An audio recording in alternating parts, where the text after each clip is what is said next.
town today to travel across the frontier. Whether you're heading to another settlement, joining a wagon train west, or simply exploring, travel in the 1870s was an entirely different experience than what you're used to.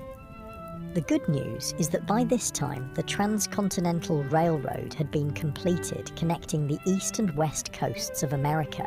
The bad news? Unless you were relatively wealthy or traveling between major cities, you probably couldn't afford to use it. Most frontier folks traveled by horse, wagon, or simply on foot. If you owned a horse, consider yourself fortunate. Horses were expensive to buy and maintain, putting them out of reach for many settlers. A good horse might cost the equivalent of several months' wages. Then you needed saddles, bridles, feed, and veterinary care, though veterinary care often meant shooting the animal if it broke a leg or developed certain illnesses. Riding itself was no pleasure cruise. Saddles in the 1870s weren't designed for comfort, but for function. Hours in the saddle left even experienced riders with blisters and aching muscles. And if your horse spooked at a snake or sudden noise, which happened frequently, you could easily be thrown, potentially suffering broken bones or worse miles from any help. If you couldn't afford a horse, you might travel by wagon. Forget the romantic image of pioneers cheerfully rolling across pristine prairies. Wagon travel was brutally uncomfortable. The vehicles had no suspension system beyond the slight give in wooden wheels, meaning you felt every rock, rut, and hole in the trail. The constant jarring caused wagon sickness, similar to seasickness, leaving travelers nauseous and miserable. Roads, if they existed at all, were typically just dirt tracks carved by previous travelers. After rain, they became muddy quagmires where wagons could sink axle deep. During dry periods, the dust was so thick you could barely breathe or see. Wagons frequently broke down, with wheels cracking or axles snapping miles from the nearest settlement. Let's say you've decided to journey all the way to California or Oregon. You've joined a wagon train heading west on the famous Oregon Trail. This 2,000-mile journey was one of the most perilous undertakings of the 19th century. Of the approximately 400,000 people who attempted it between the 1840s and 1860s, an estimated 1 in 10 didn't survive. The Oregon Trail was sometimes called the nation's longest graveyard. Some historians estimate that an average of 10-15 people died for every mile of the trail. Think about that. A grave every 350 feet or so for 2,000 miles. The trail was lined with makeshift crosses and stone markers, many without names, as families were forced to bury loved ones and continue their journey. Disease was the #1 killer on the Oregon Trail. Cholera, a bacterial infection spread through contaminated water, was particularly devastating. This horrible illness, caused severe diarrhea and vomiting, draining the body of fluids so quickly that a person could be healthy at breakfast and dead by dinner. There was no effective treatment available. Wagon trains would sometimes lose dozens of people in a single cholera outbreak. Other diseases like dysentery, typhoid, and mountain fever claimed countless lives. Children were especially vulnerable, with many families losing multiple children during the journey. Medical care was rudimentary at best, often consisting of folk remedies that did little to help and sometimes made conditions worse. Crossing rivers presented another deadly challenge. Wagons weren't designed to float, but pioneers had to cross numerous rivers on their journey west. Some had ferries or fords, but many required the wagon to be floated across like a makeshift boat. Wagons frequently capsized in these crossings, drowning people and livestock and destroying precious supplies. The Platte, Columbia, and Snake Rivers claimed hundreds of lives during the migration period. Contrary to popular belief, attacks by Native Americans were relatively rare. Most tribes were actually helpful to migrants, offering supplies, guidance, and assistance with river crossings. The majority of violent deaths on the trail came from accidents, being crushed by wagon wheels, drowning, or being kicked by draft animals. Firearms accidents were shockingly common, as most travelers were inexperienced with weapons but carried them for hunting hunting and protection. The psychological toll of the journey was immense. Families buried children, parents, and spouses along the way, then had to continue travelling immediately. There was no time for extended grief on the trail. Each day's delay meant less chance of crossing the mountains before winter snows made passes impassable. The constant stress, grief, and physical hardship led many travellers to mental breakdown. Suicide was not uncommon among trail migrants. If you somehow survived the journey to California or Oregon, your challenges weren't over. Many arrived at their destination having spent all their money and resources on the journey itself. Families often arrived destitute, malnourished and ill, only to find that the promised land had its own harsh realities. But let's say you've decided not to travel that far. Perhaps you're heading to a nearby town or settlement instead. Even short journeys in the Wild West presented significant dangers. Travelers might encounter outlaws who saw lone riders or small groups as easy targets. While the frequency of stagecoach robberies was exaggerated in later fiction, they did occur regularly enough to be a legitimate concern. The natural environment posed constant threats to travellers. Flash floods could wash out trails or trap unwary travellers. Summer heat in desert regions could kill through dehydration and heat stroke. Winter blizzards routinely trapped travellers, sometimes leading to freezing deaths or desperate situations like the infamous Donner Party, where survivors resorted to cannibalism to stay alive. Navigation itself was challenging in an era before detailed maps. Travellers relied on vague directions, landmarks that could change or be misidentified, and the experience of guides who sometimes proved unreliable. Getting lost in the wilderness could be a death sentence, especially if your supplies ran low. As you travel today, you notice another aspect of frontier life that movies rarely depict accurately: the stunning diversity of people. The Wild West wasn't populated solely by white cowboys and settlers. It was a meeting ground of cultures from around the world. Chinese immigrants worked as railroad builders, miners, and merchants. Mexican families had been living in the Southwest long before it became U.S. territory. Black cowboys made up as much as 25% of the workforce on some ranches. European immigrants from Germany, Ireland, Italy, and Scandinavia brought their cultures and traditions. And of course, dozens of distinct Native American nations had called these lands home for thousands of years before others arrived. This diversity, however, didn't mean equality or harmony. Racial violence was a common feature of frontier life. Chinese railroad workers faced brutal discrimination and were often forced to take the most dangerous jobs for lower pay than white workers. Mexican landowners frequently saw their property seized through legal manipulation or outright theft after the Mexican-American War.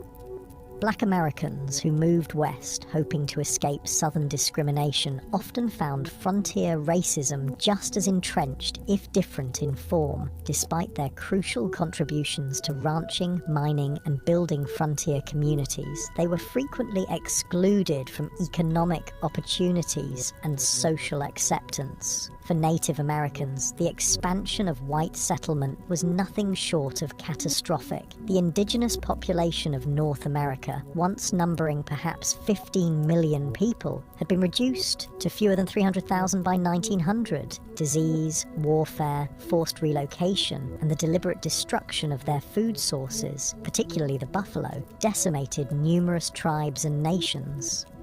US government policies systematically pushed Native Americans from their traditional lands onto reservations, often in areas with poor soil and few resources. Treaties were regularly broken when valuable resources were discovered on reservation lands. Native children were taken from their families and placed in boarding schools designed to erase their cultural identity, operating under the philosophy of "kill the Indian, save the man." The romanticized cowboys versus Indians narratives of later films grossly misrepresented the complex interactions between settlers and indigenous peoples. Many native nations initially tried to accommodate newcomers and adapt to changing circumstances. Violence typically erupted after repeated treaty violations, encroachment on tribal lands, or deliberate provocations. As you continue your journey, you ponder another group whose experience differed markedly from Hollywood depictions: women on the frontier. Far from the helpless damsels or schoolmarms of Western movies, frontier women performed incredibly demanding physical labor while navigating restrictive social expectations. On homesteads and farms, women not only handled traditional domestic duties like cooking, cleaning, childcare, and making clothing, but also worked in the fields, tended livestock, and defended the home when necessary. Their workday typically started before dawn and ended well after dark, with few, if any, days of rest. A frontier woman might need to plough fields in the morning, deliver a neighbour's baby at midday, fight off predators threatening the livestock in the afternoon, and still prepare meals and care for her own children throughout. Many women became widows young due to the dangerous nature of frontier life and had to manage farms or businesses alone while raising children.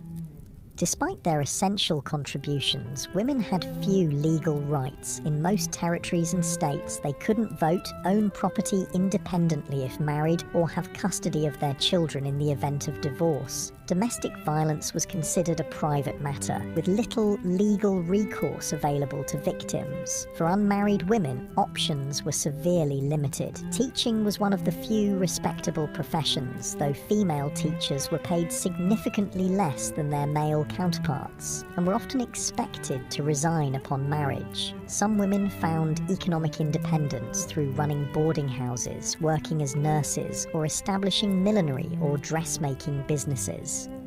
Then there were the soiled doves, prostitutes who worked in frontier brothels and saloons. While later mythology romanticized these women, the reality was typically grim. Many entered the profession out of economic desperation after being widowed or abandoned. Physical abuse, drug addiction, and venereal disease were common hazards of the work. Even those who managed to earn substantial money found themselves socially ostracized and unable to transition to more respectable positions.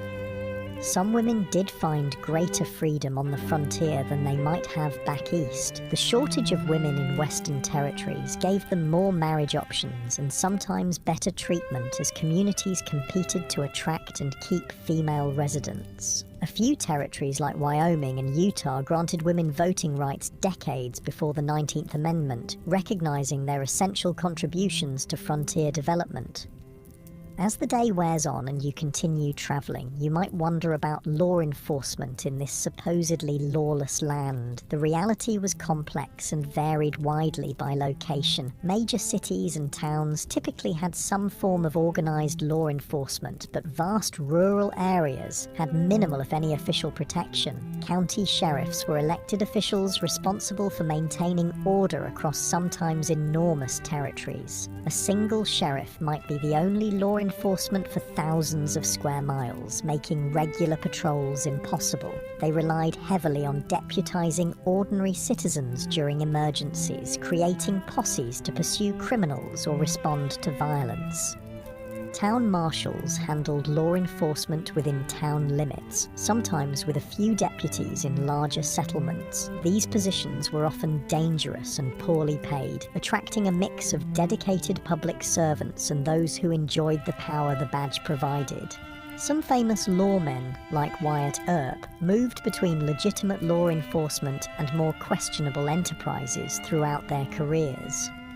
Federal marshals had jurisdiction throughout territories and states but were few in number. They typically focused on major crimes like counterfeiting, mail robbery, or offenses involving multiple jurisdictions. The legendary U.S. Marshals of Western movies, single-handedly bringing law to lawless towns, were largely fictional creations. In many remote areas, justice was handled through informal community action rather than official legal processes. Vigilante groups formed to address perceived threats when formal law enforcement was absent or ineffective. Sometimes these groups maintained basic order, but they could easily become vehicles for prejudice, personal vendettas, or mob violence. The iconic image of the quick-draw gunfight was largely a later invention. Most frontier violence was mundane, impulsive, and often alcohol-fueled. Bar fights that escalated to fatal levels, domestic violence, and disputes over land or livestock were far more common than dramatic shootouts on dusty streets. Criminal punishment was harsh by modern standards. Hanging was the standard penalty for murder, rape, and sometimes theft, particularly of horses or cattle. Prisons existed, but were primitive facilities with high mortality rates from disease, violence, and poor conditions. Many communities preferred immediate execution to the expense of long-term imprisonment. As evening approaches, you decide to seek shelter for the night. If you're lucky, you might find a town with a hotel or boarding house. Don't expect luxury. Frontier accommodations were basic at best. A typical hotel room would have a simple bed, possibly infested with bed bugs, a washstand with a pitcher and basin, and perhaps a chair. Bathroom facilities would be an outhouse in the back, shared by all guests. Privacy was minimal, with thin walls allowing you to hear your neighbours' every movement and conversation. In busier establishments, you might even share a bed with a stranger, a common practice to maximise capacity during busy periods. The sheets might not have been changed for previous guests, and lighting would be limited to candles or oil lamps. A night's lodging would cost between 25 cents and $1, depending on the establishment's quality and location. This represented a significant expense for many travellers, equivalent to several hours' wages for an average worker. Many chose to sleep in stables, barns, or simply under the stars to save money, despite the additional risks these options presented. If you were travelling through more remote areas, you'd likely